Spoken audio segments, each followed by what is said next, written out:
Ladies and gentlemen.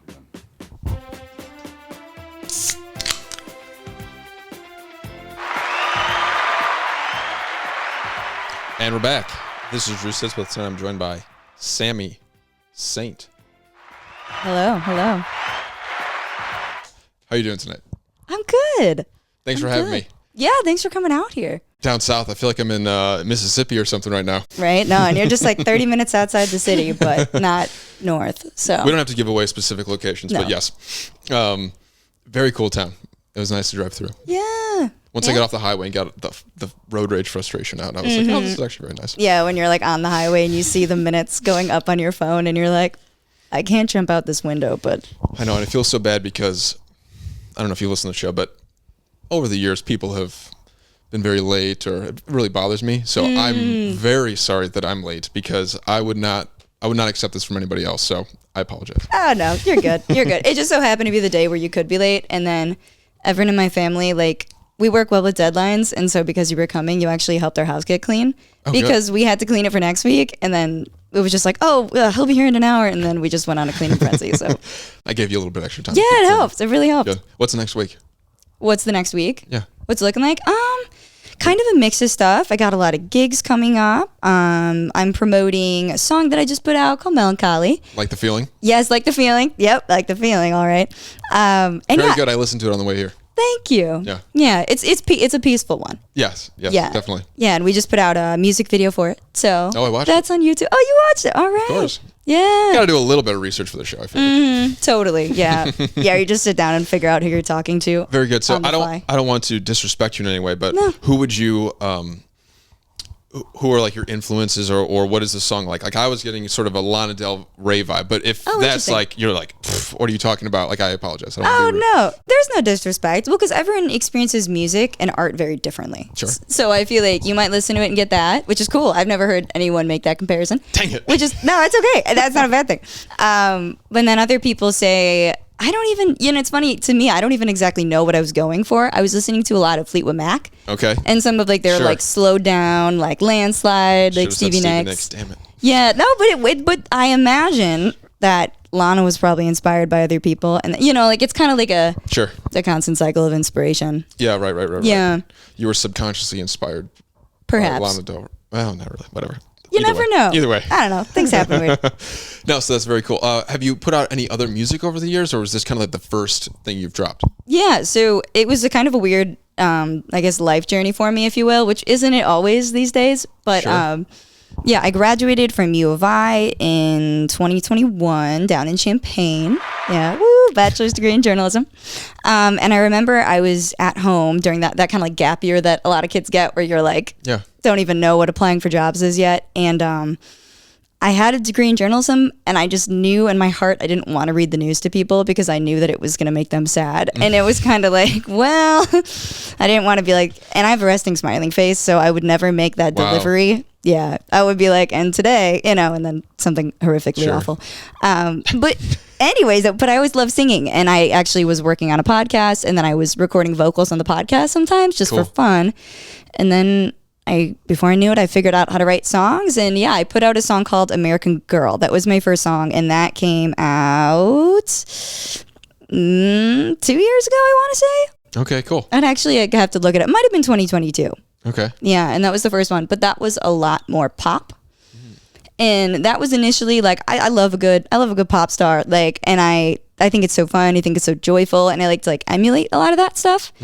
But yeah, so that song was in that kind of vein, and it talks about like, going to another country, and like kind of, I was like stuck inside my house, so I kind of like wrote about what I wanted. Right. Yeah, that was how it came to be. And then I put out about 4 more pop, kind of like pop songs. They have like kind of rap flows to them, but to me it's still kind of pop, like, because it's that commercial value or commercial appeal. And then I ended up getting a job in the music industry for 2 years, and I kind of still made music through that.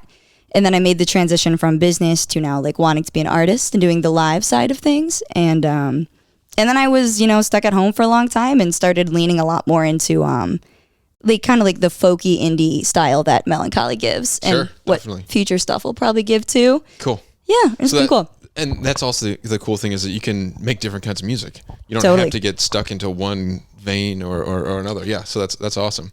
And as you grow, you'll change, and you'll make a EDM album next or something. Who knows? You never know. Yeah, I think it's weird. I feel like now that I'm where I'm at, like when you're like 22, you're like, I have everything figured out. I know all there is to know about knowing stuff.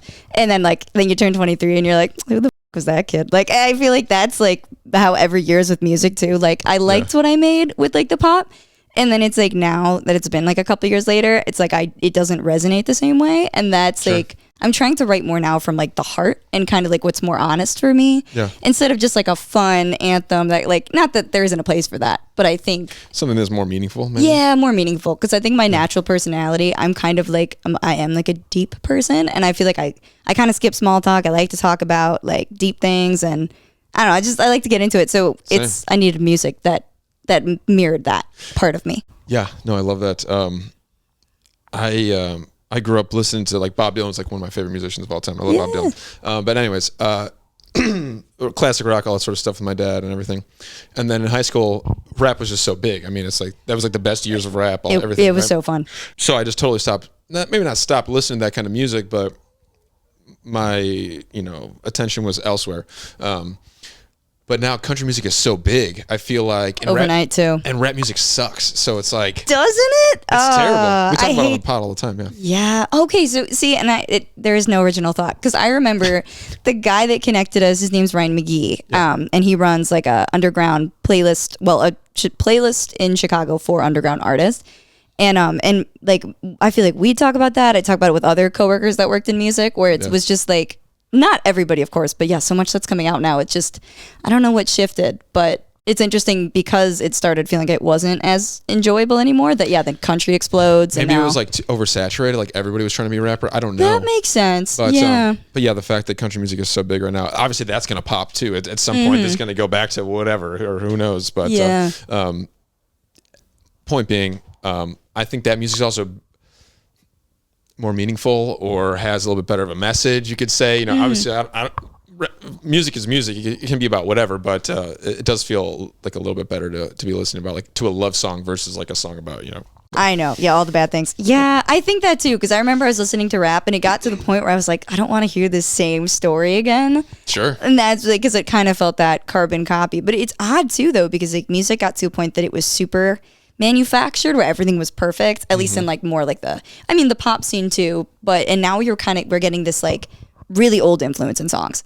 Like, have you heard any of like Role Model's new stuff, or even like Sabrina Carpenter's new album has so much influence from like ABBA? Haven't listened to the Sabrina Carpenter album yet. You should. It's great. I highly recommend. We actually watched the Sabrina Carpenter show on Lollapalooza. You could watch it on Hulu. I don't know if you know that. So anyways, I watched it. I didn't know, but yeah. So watching the show was kind of cool. It was like, okay, I know every single one of these songs first off, just from TikTok or whatever. And then like, okay, this is a real show, and I've seen videos of her shows, and obviously she puts a lot of effort into the concert and everything. But it was kind of cool to like watch it for free. I'm not going to spend hundreds of dollars on a ticket to Sabrina Carpenter, but it was cool to see. Yeah. And then also we watched Korn from Lollapalooza, which is like not my style of music at all. Jam band. Totally different thing. No, Korn is like heavy metal. Like Korn is heavy. I don't know why I thought. Oh, Fish is jam. Korn in 4 letters. Mix them up all the time. Good. Feed the fish with corn. Yeah, there you go. But no, so Korn is like black and white, flashing lights, and like totally opposite. But it was just cool to see, and they've been around since like the '90s. So it was like an established band that's been touring forever. Yeah, their cool show versus Sabrina Carpenter's new high production value show. I don't know. It was cool to see.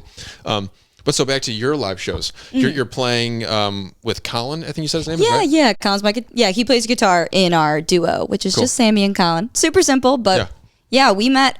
It was so weird. It was like I was doing a singing competition over here after I'd left my music business job, and I was kind of like, I started acting a little bit, and then I started like just trying to get back out there. And I did a singing competition, and he just so happened to need a singer.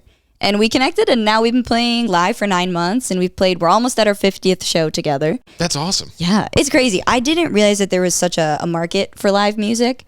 Yeah. Like, I don't know what my theory is that Nashville, hear me out. Totally. Nashville was this like the premier like spring break spot for a lot of people, and like bachelorette trips and all that. Sure. It's like been recently. I don't know if it's always been like that, but to me, I only noticed it in the past like 5-6 years.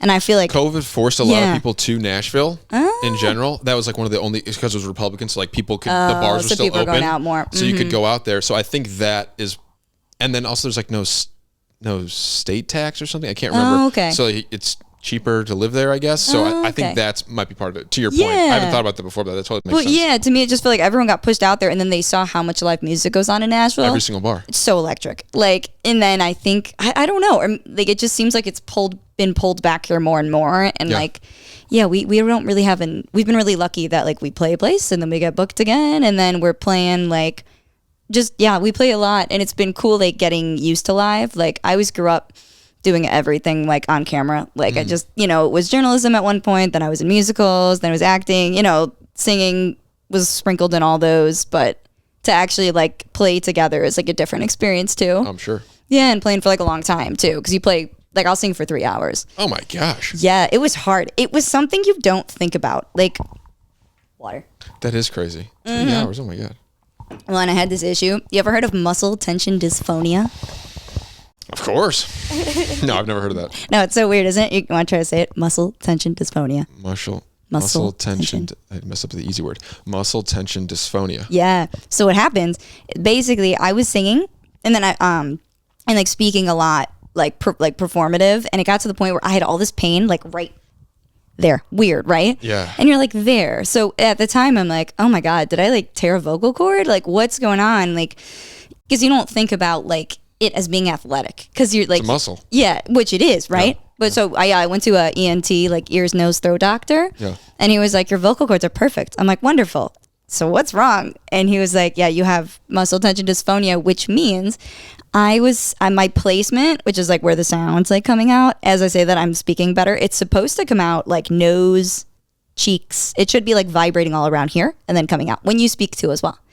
So yeah, it's supposed to come out through there. And basically, if you learned how to talk, like you mimic your parents, that's like, that's basically where you learn that early language. Right. And if your parents or a friend close to you that you're with all the time talked more in the back of their throat instead of up here, it causes all this muscle strain. And because it gets so tight right here, it actually creates dysphonia, which is like it throws off the sound. And so I had to go to a speech pathologist, and I had to relearn how to talk and sing at the age of 26. Whoa. Yeah. Whoa. So does your voice change when you're doing that? Mm-hmm. Wow. Yeah. Not aggressively when I first learned. Like, I don't have a better word to call it than like a Valley Girl voice, or like if you sound oh like, my God. Yeah, oh my God, like that's actually like a very nice placement. Obviously there's like more enunciation there, but like, yeah, as I'm talking to you, I'm literally feeling that I'm in the wrong spot, and I'll push it forward. Whoa. Yeah, and I can hear it now, and it'll come through differently. So I can when you sing too, but I can talk deeper, but I can't talk. Yeah, it's like more out of clear. Your nose. That's so weird. Yeah, you can do a lot of mms. Mm-hmm. Mm-hmm. What's your warm up? Me. Like, do you do anything like that? Oh yeah, I do a lot of stuff. Honestly, there's so many good like vocal coaches on YouTube now. Interesting. Yeah, and there's one girl, I wish I remembered her name, but yeah, I just do the warm ups with her, but she emphasizes that. And when I tell you, I could belt higher, I can sing higher, notes are stronger because it's in the right spot now. Whoa. Yeah, so that was like so liberating, because I was like, oh my God, I've been making this way harder. Like, it's supposed to feel very open. Like, if it's very like and it's hard to imagine. Like when I sang the other day, it was so open. I like could feel the openness up here. Like I can't explain it, but like it's, yeah, I don't know. Yeah, but it's cool though. So it is cool. The more you know. Yeah, no kidding. I went to the doctor for some stuff going on recently. Anyways, he like checked my ears and all this stuff, and then he just like looked at my nose and he goes, "Oh, left nostril deviated septum," and just kind of kept moving. I was like, "When the fuck did that happen?" I had no idea. Yeah, so now I'm like. Am I breathing wrong, or I don't even know what that like? It's like your nose is broken or something inside or whatever. But I'm like, did I get like smacked in the face or something? But, anyways. Did you play sports in like high school or something? I did, but or like intramurals, or like. I played lacrosse. That's physical enough, I guess. But I don't know. I think you got to get like smacked. Yeah, you'd think that you'd know if you got smacked, but I don't know. Anyways, stranger things have happened. Yeah, but so I got that, and I have asthma now too, which is like a new development for me. So oh no, when did that start? I feel like a year ago or like 6 months, it was like harder to breathe, and then and then just got worse and worse and worse. It was like hard to like take a full deep breath. But anyways, yeah, I have asthma. So I'm like, I'm sorry. that sucks. Yeah, it's not an inhaler. tragic. I feel like a freaking nerd, but Oh no. it does make me feel better though. So it's like, Yeah. Gotta accept it. Oh wow. See. You know what I wonder? Okay, you heard about the tree issue with pollen? What happened? the tree issue with pollen. Yes, we planted, and I'm not positive, so I would look this up to affirm it. We had an issue where one tree, I don't know if it was easier to plant or what, but we planted too many of. You know how trees have genders? Sure. Yes, they're male and female trees. So we either planted like all plants. Yes, like all plants. Yes, right. And so we planted too many of Not one to of get the political genders. here, but. No, stop. All right, Sorry. we had to basically though. So they planted too many of one gender of the tree, and that gender. So the other gender wasn't like catching the pollen. So we had way more higher levels of pollen all last year. Interesting. And so we had way more issues with allergies, way more issues. So that actually might be correlated with your asthma. And I am a seasonal allergy person. Like my nose always runs, and like forever I've always crying. had issues with Red in the face. Totally. Yeah. When I was a little kid, I would like lay in my room. My mom would put like a wet rag over my eyes because it was like so itchy and stuff. But so that makes sense. And the doctor did say it's like, it could be seasonal. It could go away in the wintertime and stuff. So still, it's like the first time I was like, I feel like I'm mortal. You know what I mean? It's like I've been touched. I hadn't gone to the doctor in years. That was another thing. I was like dreading going to the doctor and like it's stressful. I hated it. But anyways, it felt good to like have a solution, and like it felt better right away. Like in the doctor's office, like when I did the inhaler for the first time, like within 5 minutes, I was like, oh my God, I feel perfectly fine. So that was really cool. But it's nice when it's a simple thing, like a simple solution to what you thought was a huge problem. Yeah. Yeah, I hope that's the only thing. That's the other thing. I'm like, what if this doctor is like missing something, and I actually do have something else? And like, I'm like, Do you struggle with anxiety? So that's the other thing. I have high blood pressure. And as a 26-year-old, average weight, should not have high blood pressure. So that's what the doctor's actually concerned about. And he's like, why do you have high blood pressure? What's going on with your right? So, what's your diet like? Do you eat a lot of like obviously salt?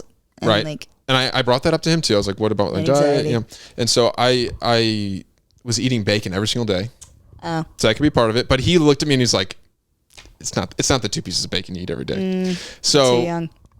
Exactly. And I talked to my mom about it, and she's like, your dad just got high blood pressure like last year, and he's in his 50s. So I'm like, okay, what does this mean? So I think it's anxiety or stress or something. I'm not sure. It might be. Hopefully you find out. Sometimes, I don't know. I hate that our bodies, like if we push them too hard, and this is like what I've learned even being a musician, if we push them too hard, they'll shut down on us in different ways. So like if you hit like towards burnout, your body will literally be like, you're doing too much. And so now I'm going to stop working until you figure out. Like you ever sleep for like 14 hours because you're just like so tired? All the time. I sleep endlessly still. I don't know when, like how like older people like you just start waking up at like 6 a.m. Yeah. What's that about? I don't know what that's like. That's how you are, you said? Yeah. Or no. What? I wake up every day at 5. Oh, naturally? No, not naturally, but like on a Saturday, like if like 8:30 would be like crazy to sleep until 8:30. What time do you go to bed? During the week, for work, if I wake up at 5, I try to go to bed at 9:30, but that never happens. So I'm really trying to go to bed like at 10 o'clock, so I'm getting like 7-ish hours. But weekend, it depends. But I try to get 8 hours, and like a Saturday, Sunday, I try to get 8 hours. Okay, because I know one thing I found out with that is that there's it's basically an evolutionary adaptation gene. So either if people that are early birds, your biology goes all the way back to like tribal time. That would mean that you got up early for the hunt. Your ancestors did. And so that gene got carried down versus like I will sleep in no matter what. I could stay up a little later.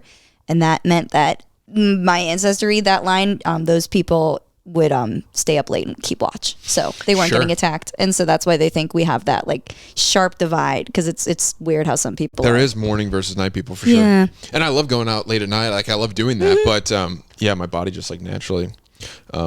Interesting. And now I can fall asleep like instantly. Like my dad, same thing. Like for like watching movies, I just like close my eyes, I'll just fall asleep. Like I never was like that as a kid. But anyways, enough about me.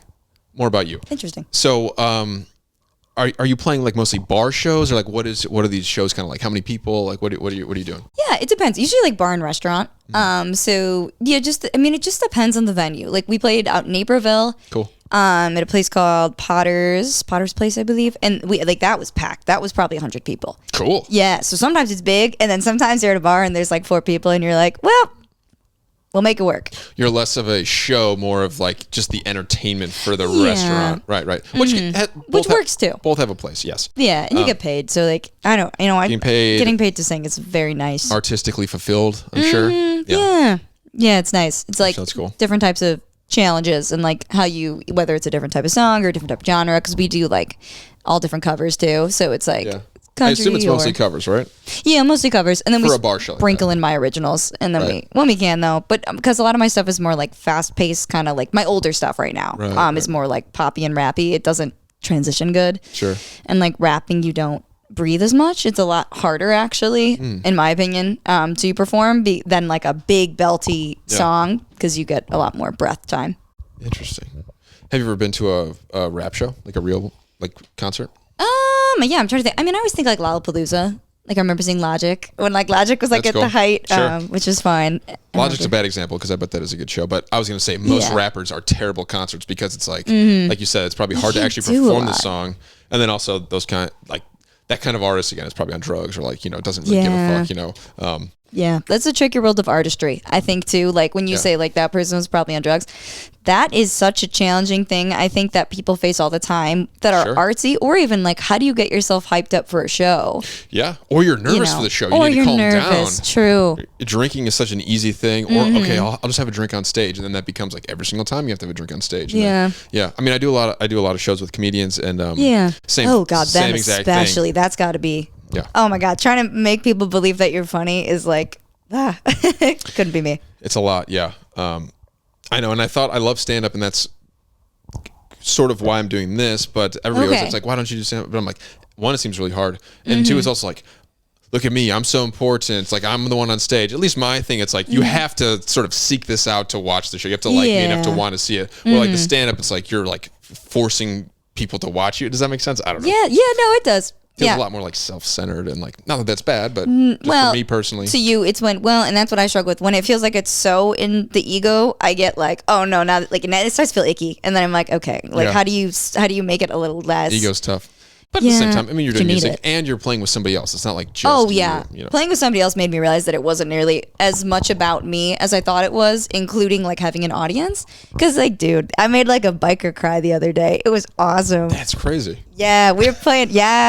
Over at this like at this place. I guess I don't even want to give it away because I don't know, maybe give the man privacy. But we're playing in like a Southside like outdoor bar, and I don't even know what I was singing, but I just saw in the back this man's eyes were like glistening. Like I don't know why, whatever. Probably because he didn't expect like just like this like young, like girl to sing these like sweet, romantic anthems. Who knows, right? Yeah. But something in him, I was like, I touched a chord, which was crazy and also really fulfilling. And that's when you also realize it's not really about you. Music is like a healing modality that's been used since the dawn of time. Music is magic. It's crazy. Yeah, right? It's so much better than stand-up or this or TV or whatever. It's like instantly music, you're just like, oh my God, like it just like hits you in your soul. It's crazy. Right? Have you ever had like not to say like save your life, like, because I'm not exactly, but you ever had like an album find you at the perfect time? Sure. Yeah. Yeah. I feel like that's happened to me a bunch of times. Yeah. Not that I can think of anything off the top of my head, but yeah. Or like when you hear music and it takes you back to like 10 years ago. And you're just like, oh my God, I'm driving in the car with this person or whatever, Yeah, I was just talking about that with a friend. Yeah, that you like if you use like a playlist that you played a lot in like college, for instance, or high school. Yeah. And it's like you feel like your surroundings are changing. You're like, whoa. It's true. Yeah. Yeah, Apple Music has like your top 100 songs from each year. I don't know if you have seen that or done that. I have Spotify. But anyways, but so it's cool to be like, oh, let's go back to 2016, and it's like all the songs I listened to in 2016, or any year. Yeah, they do that. Yeah, that's also an option. Yeah, sure. Yeah. Listen to the show on Spotify. I will. Not the show on Spotify. Too bad. No, we should. Yes, listen to Drew Graff's show on Spotify. Thank you. Yes. Yeah, your mom said Raph. I was like, what? Pronounce things better, you fucking idiot. What are you doing? Good. Well, it's hard with the fast talking too. Yeah, I'm a fast talker too. when I go to Starbucks, I like put my name down as Andrew Graff because I feel like I'm really enunciating every single Andrew Graff. Or if I say Drew Graff, it's sort of just like, ugh. I don't know. Yeah, but then people will call me like Anthony, and I'm like, I guess that's me, sure. Yeah. Even that I get wrong. Right? That's a tricky one. That's like, I imagine when you name kids, it's so hard to be like, Yeah, naming your kids is crazy. right? Trying not to get them picked on or, yeah, I don't know. My mom wanted to name me Peter. Peter. And my dad was like, absolutely not. My mom named me after a witch. Oh, yeah? Yeah, it's from Bewitched. You ever heard of Bewitched, like Sure. the TV show? Is that the nose thing? Yeah, the nose thing. Yeah, that's Samantha. So, and I'm Samantha, but I'm Sammy. So, Gotcha. yeah, so it's funny. Yeah. That's cool. Oh, such a cool name. Such a good name. Sammi Saint. Thank you. I got lucky. I know. That's I know. true. Yeah. Yeah, if I got a bad name, I think I would probably just change it. Yeah. You know? Yeah. Yeah. I know people with funny last names, and then that's their journey. But usually, funny people get funny last names. That's true. I think because like the person that I'm thinking of, like he has the funniest, sweetest demeanor ever, and so like he thinks it's so funny too. So that nobody else is like you can't get picked on if like you're making fun of yourself. Right, if you're in on the joke. Yeah, you neutralized it. Mm-hmm. You probably become funny because of the name. That's a good point. Right? Yeah. Right? Like, yeah. My dad worked with a guy named Harold Johnson. Harry Johnson. Oh. That's terrible. Terrible That's name. tragic. Oh my gosh. Yeah, that's You got to go by the middle name at that point, right. right? It's like how people still name their kids Richard. Totally. Yeah. I just had these two rappers on the show, and I was talking about how like black dudes have like the best nicknames, blah blah blah. And they're like, "Oh yeah, of course." And then they're like making fun of white guys and being like, "Dick is literally your nickname, Dick." That's crazy. It's just so funny, but Yeah. it's true. Like, I don't know why we that do one? that. And then we still do it. That's the weird part. It's not only like, because that probably wasn't always like slang, but now it's like very present slang, and then people still. Yeah. But maybe it's like if you're passing it down from like great grandpa, you know, or Go like by Rich. That too. Richie. Yeah. I don't know. Yeah, and it's like you're changing a letter to make it that. I don't know. Whatever. Names are weird. Like John F. Kennedy's nickname was Jack. Yeah, they do that. Yeah, my grandpa was John, and they called him Jack. I don't know where that came Why? from. Yeah, I don't know. I got a friend too that does that. I have no idea. That's a good question. It's so weird. It's just like it's a totally different name. Someone did it once, then everyone was like, I'm going to do that. So sick. God, Jack is so cool. It's a good one. And that's another thing. Like, do you name your kids? Like, I like the name John. I like the name Matthew, Mark. Right? It's like, but like, everybody for the last 2,000 years has been named Matthew, Mark, Luke, and John. You know, it's like, Yeah. I don't know. Do you be original? I don't know. But I also don't love the like the Southern girl name where it's like Bell and Lee or like, you know, like spelled all weird or yeah. Braxton or you know that sort of thing. Like, I don't love that idea either. Like making up your own name. So I don't know. It's kind of a weird thing. Yeah, you have to like pray that you find something semi-unique that also isn't like too confusing. I don't know. I guess it just, and then maybe at the same time though, you just do what you want, and then the kid just makes, you know, I have this theory that names give us power. So like whatever you're named after, whether it's like a coincidence or what, but like I don't know. I always think that like, so say like you get named after like wasn't like Mac Miller named after Malcolm X? I could have this so wrong, but I thought that he was. I don't know about Could that. be totally wrong. But Interesting. But things like that where I think like if you get a name of somebody that was once prominent, I think it gives you I don't know. I think Sure. it's like help. So I get superstitious about names that I have negative attachments to, Yeah. or like because I'm like, oh no, if I like know someone that you know, like how you like you meet someone and then you don't like their name as time goes on because Yes. you didn't like them, unfortunately. But I'm Definitely. like, I don't want to like put that on like my cat, you know?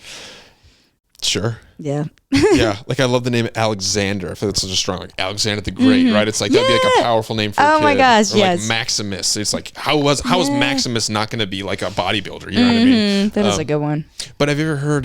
There's this story. I don't know how true this is, but some dad, some jerk he had two sons, named the first one winner, the second one loser. Oh dear. Right. So then it was sort of like a social experiment to see like how these people turn out. Winner ends up in prison. Loser becomes like the head of a company. So it's like, you know, just because you name them a good thing doesn't mean that they're going to become that thing, I guess. But Yeah, well, it was probably more like winner had insane high expectations that he crumbled under, and then loser, the bar was already here. So anything he did was going to get better. that's true. And then it kind of forced him to be like, no, I'm not. And then he became a winner. That is the thing, in right? his Like own way. you set expectations so low. As long as you do a little bit. It'll be Yeah.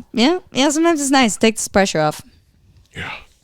I know that's how I need to do my blood pressure, right? I'm like, just like chill out. I feel like I'm like holding myself to such a high standard, you know? Like, I need to just like calm down. You'll be good. I think we're entering a new time of like people being so aware now of like, you know, like grinding was like the only way to do anything good in life is to basically like kill yourself to like get to where you want to go. Yeah. I kind of think we're shifting out of that. I have hope that we're shifting out of that because it's like, I don't think that's always true, but it does exhaust us. And then it's like gives us, you know, we get anxious or we get like, and I think, I don't know, I have faith that we're shifting. Mm-hmm. No, I agree with you. Slowly but surely.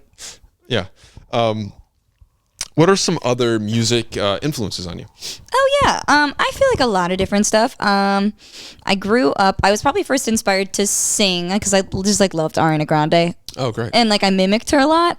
And when you mimic, like you get really good. Like she does a thing called like a vocal run really well. That's where you basically jump down like 6, 7, 8 notes. Like, I'm trying to think of a big good example. Like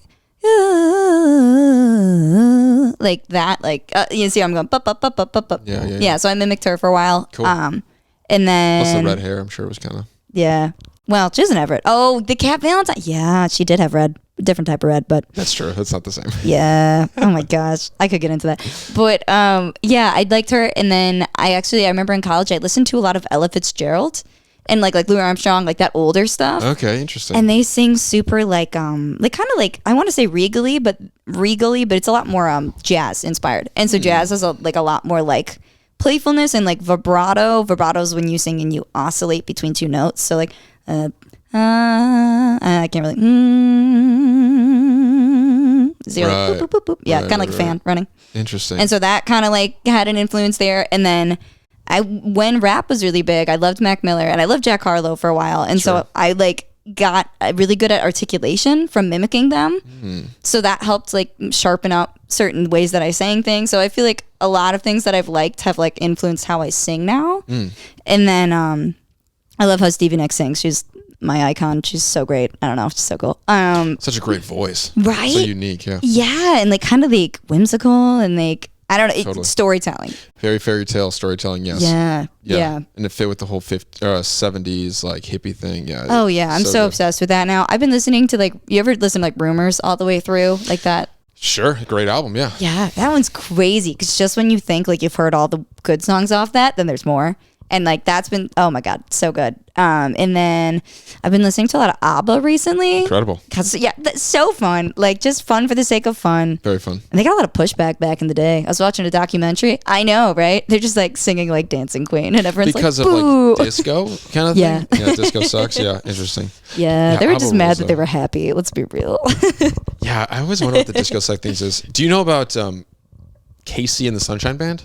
Loosely. Yeah, okay, so that's another one where it's like years ago, I'm like, oh, I've heard of whatever, Boogie Shoes or so, whatever. I listened to one song, I'm going to listen to all their songs. Boogie Shoes. You'll know 10 songs from Casey and the Sunshine Band. You're like, oh my God, this is like from every movie and all this. So it's just kind of one of those bands where you're like, oh shit. But again, it's like, that's disco, I guess, but you're like, I don't know, like it's not terrible. You know, it's probably pop music. It was dancey. Yeah, I guess it was pop, right? At the time. Yeah, and that was coming out of, because it was like classic rock into disco. Yeah, if you're going from Led Zeppelin to that, I could see how it's like this. Yeah. Well, I guess it depends why you listen to the music though, because the way I see it, someone that listens to like Led Zeppelin or like something heavier, they're probably like I pick my music based on my emotion that day. Totally. Yeah, right. So I'm like they were probably feeling stuff, like they were probably like mad at the world. I don't exactly know, but I imagine that was like the feeling then. And sometimes though, the way I see it too is if you're mad for so long, you know, when you hit a period where you're like, I'm sick of being sad or I'm sick of being mad, and you kind of like snap out of it back into like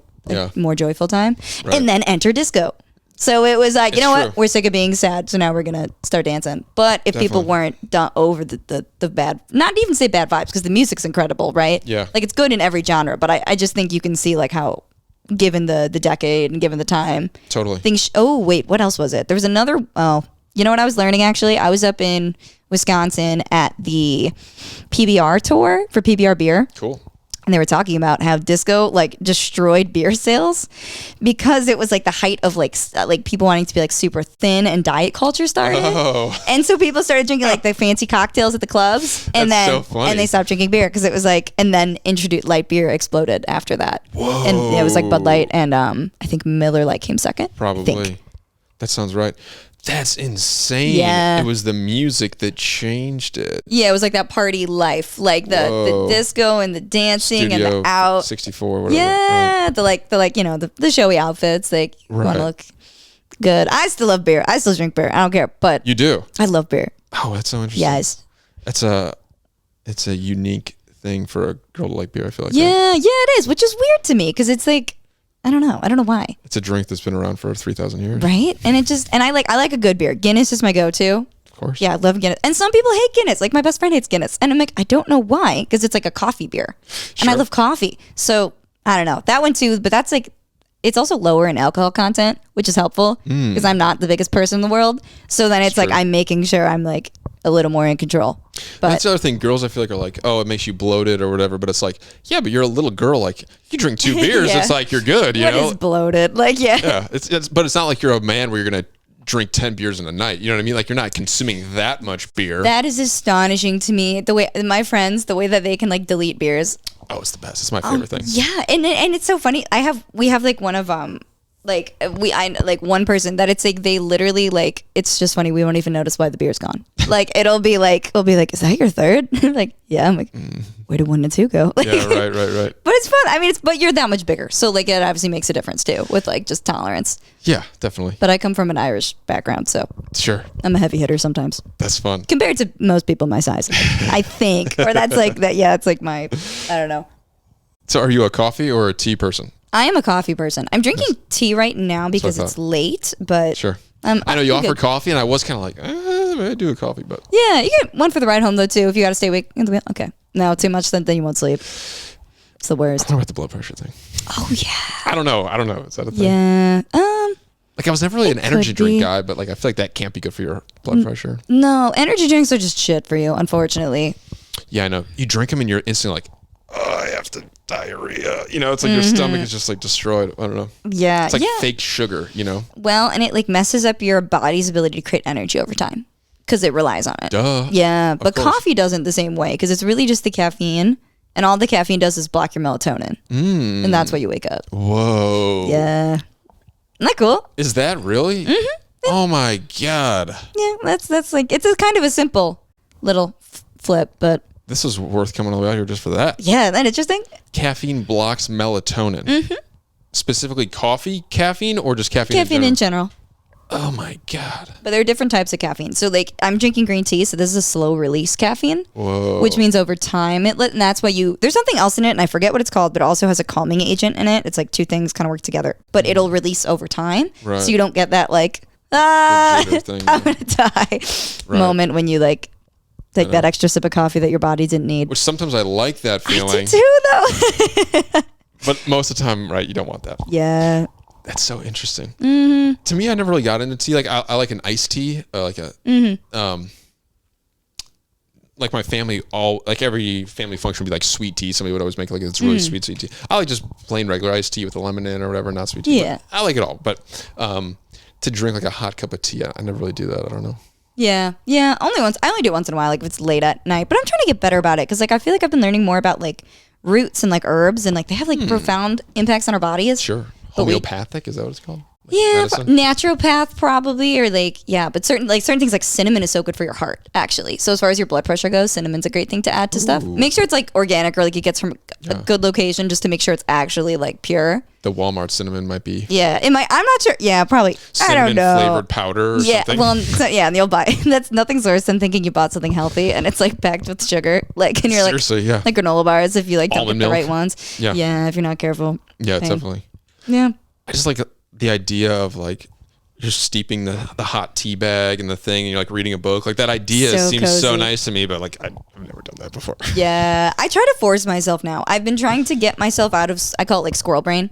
Like when you're like overthinking, whether you're anxious or whether you're high energy. And it's like, how do you force yourself out of squirrel brain? And that's usually just like, like unplugging and then trying to do things that are more mindful, like drinking tea or like reading or sitting outside and going barefoot in the grass or like, all that helps. Grounding, is that what it's called? Grounding, yeah. It's okay. Supposedly, it's the electrode. So we're like electromagnetic, basically, like as humans, because like I don't know. I kind of get it. I kind of don't. Like, but yeah, supposedly it's like it has to do with the electrons in the ground. I'm pointing that way because the outside is that way to people watching. Here, like, yeah, it's just the curtain. But supposedly it's supposed to like affect your energy field, and that's what's supposed to help with anxiety. And I guess, well, I don't know. So my friend's a biology teacher, and she's like so smart, and she was like explaining it to me how like it could like that the way I like it suggested does make sense with like electrons that have a negative charge. And so, like, if you think negative energy, does it have a negative charge? So if you're anxious, is it going to, I don't know. No, I'm following you. But I try to do it. But at the very least, sometimes it's psychosomatic. But, like, if you feel, like, little rocks even, like, under your feet, it actually forces your attention to that instead of the squirrel brain. Right. Yeah. And it's, like, training yourself. So sometimes I go on barefoot walks now, and I, like, know I'm, like, the weird neighbor. But I'm like, yeah, it's okay. Maybe I'll inspire people. Yeah. To feel comfortable being weird in their neighborhood. As a kid, or even I don't know. I think I was always barefoot. I don't know. Now I'm never barefoot. Feels so liberating. Yeah. Yeah. I need to get barefoot more. You should. I wear boots all day at work, and so it's like I feel like my feet are like being confined. And then like I was always a flip flop guy, but my fiance. Oh, congrats! Thank you. That's exciting. She hates flip flops. She's like, "You're disgusting," all this stuff. No. So I have Birkenstocks, which is like the cool flip flop, I guess, but I'm like, yeah, it's the same thing. But so I'll bust those out, but I don't know. I think I need to be more barefoot. Yeah, it feels good. It's like very freeing or liberating. Like you said, when you're little, like I started performing barefoot. Some shows I'll take off my shoes if like we're outside. There you go. And I'm just like, you know what? Because they also say it's that what stops with the grounding is that rubber is anti to conducting, right? Like you can't. Like I'm trying to. That's why we have like rubber on so many things that like to protect it from getting shocked. Insulated, is that the word? Maybe. Yeah. I don't. People know more than me about this stuff, but but so then it's like you don't have the rubber that blocks it from coming up from the earth. Right. Yeah. So I wonder if you could take a chunk of grass from your backyard and put it in a container and like put it in your house, would that still work? Or does it have to be like all the way Mother Earth, Yeah, that's a good question. I know sometimes I think if you think it works, it will work. You know what I mean? Like it's sometimes just like that intention of being like, I have a feeling this will make me feel better. Placebo is huge. Yeah. So, oh man, it's massive, but it works. So yeah, I don't know. That's a good question. That would be something interesting to learn to see if you could just like bring it inside. Do you ever see that? I guess you like stand up. I can't even remember who said it, but they were talking about like how like we decided to go inside and then we started to bring things from outside inside. They're like, oh, we kind of miss the animals. Let's get a dog or a cat. Like bring the animals inside. They're like, that is funny. Kind of miss the trees. Let's get some plants. Like just. It's true.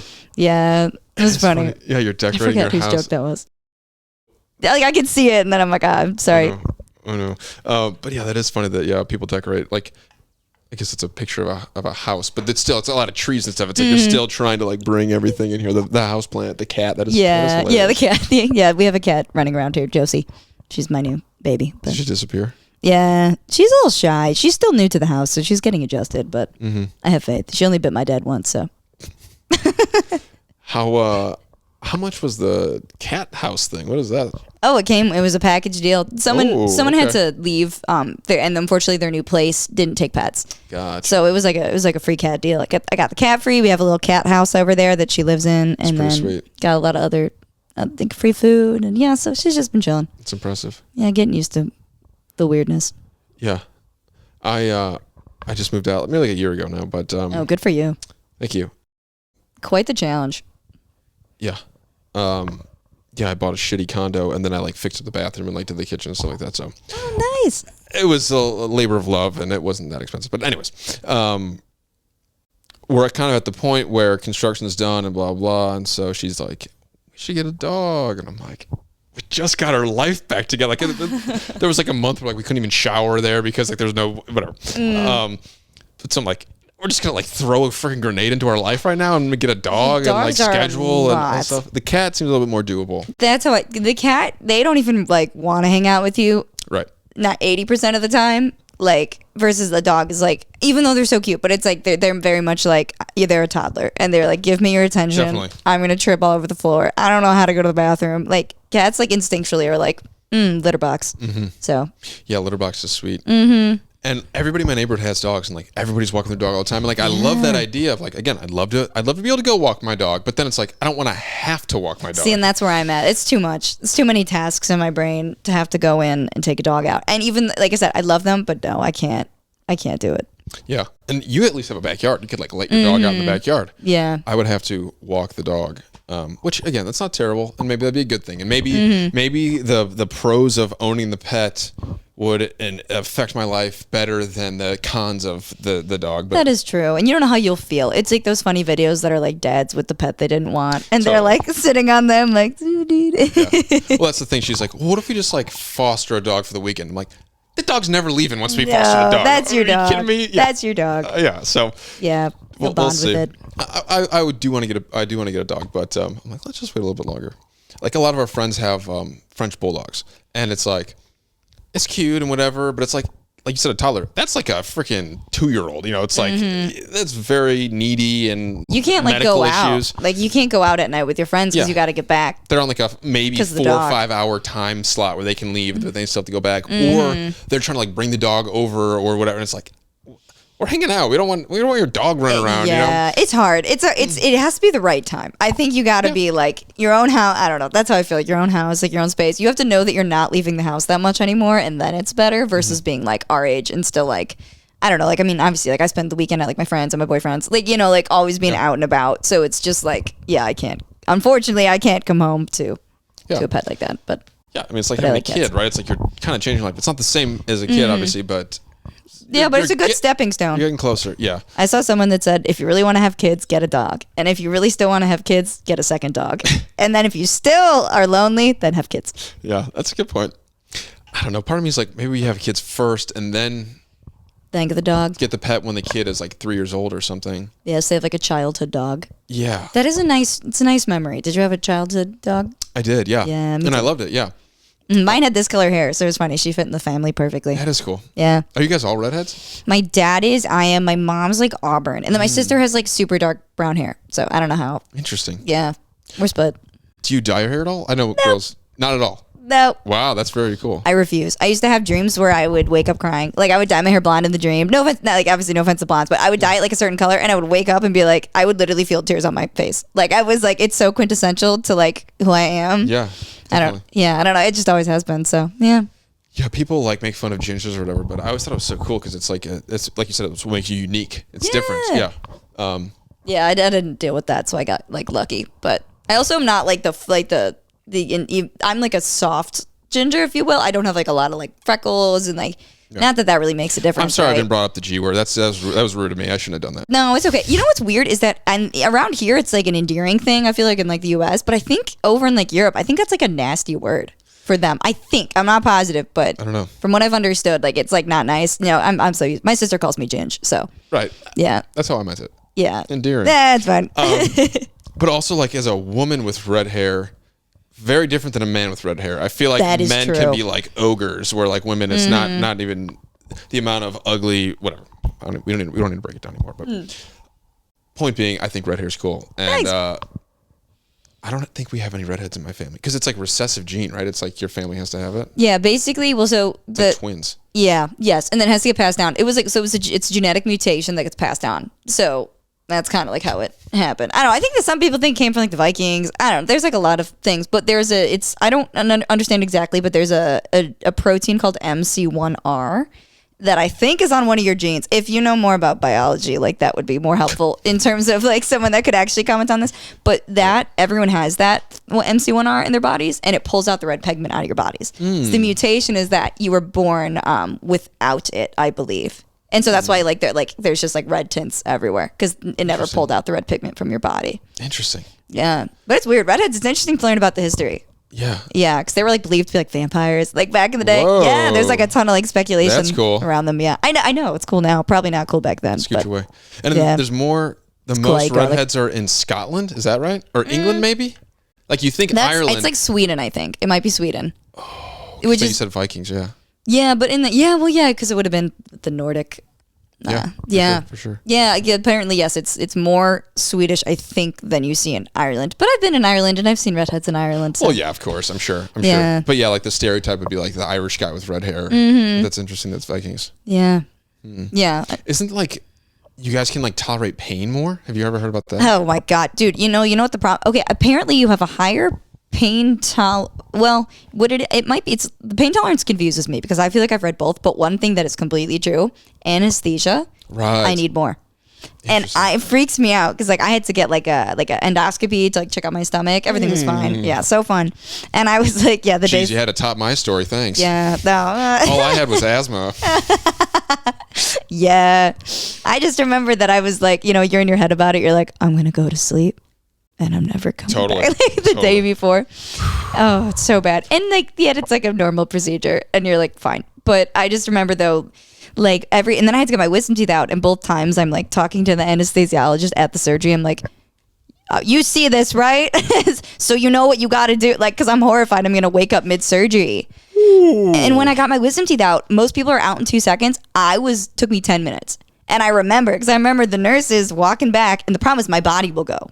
But I'm still conscious. That's even worse. Yes. Oh, it's horrifying. And then I remember the nurses like walking back and kind of like looking at the doctors like, she's not asleep. Like, and I just being like praying like, please fall asleep, right, body. Seriously. Like, and at least it was just wisdom teeth. But like, oh God, heaven forbid it's more invasive.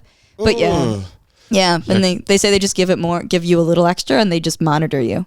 And like the doctor was like, oh yeah, I know. I'm like, okay, thanks. Mm-hmm. Well, actually, thank you so much for knowing. But it's like a weird fact you need to know. Yeah, it is.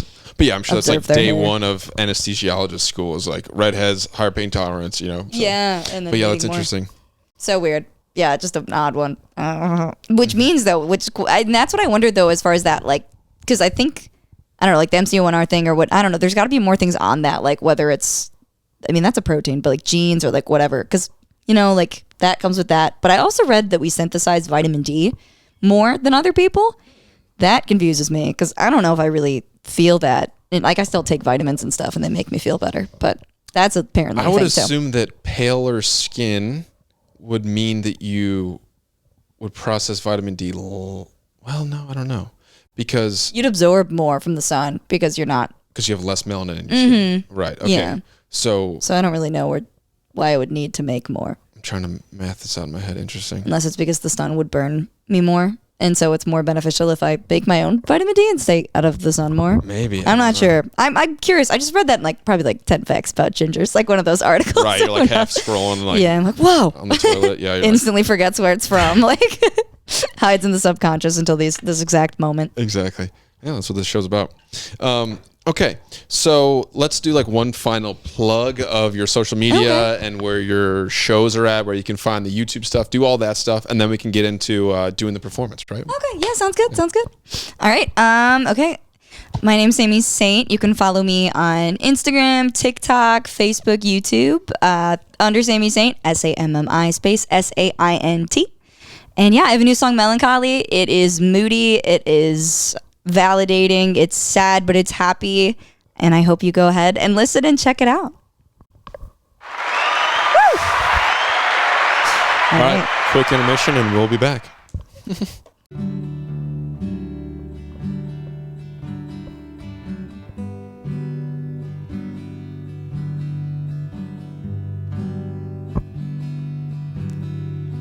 Melancholy, put your arms around me.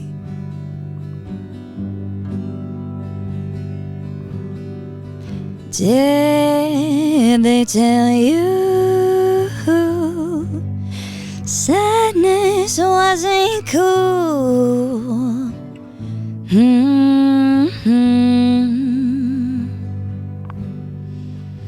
I cry all the time, with or without wine. Don't go thinking angels don't love you. Melancholy, stop saying you're sorry.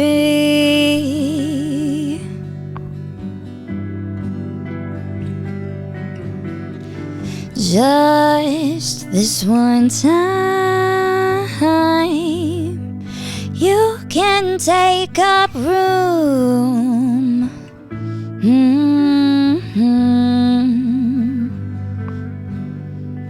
Look up at the moon, reminds me of you.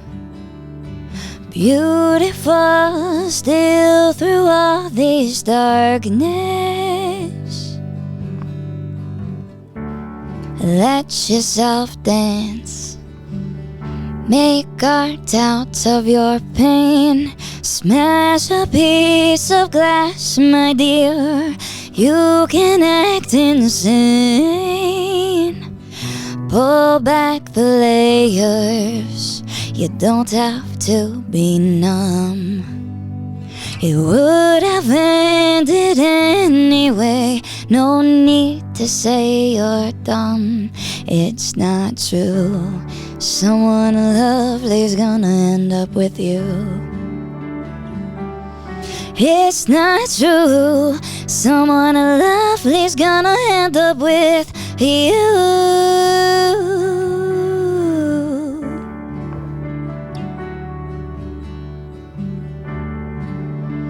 Melancholy. Ooh.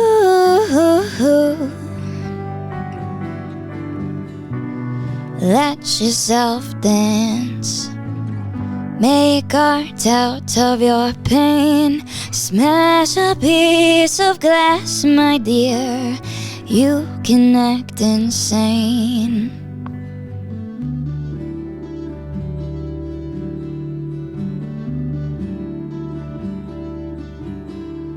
It would have ended anyway. It's not true.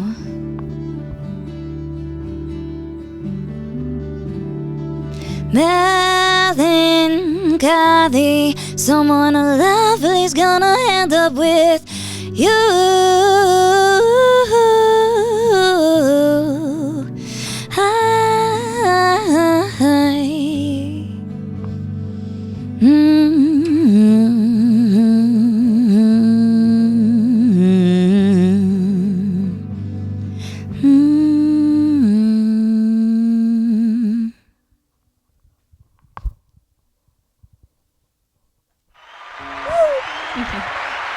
All right, I'm Sammi Saint. That was Melancholy.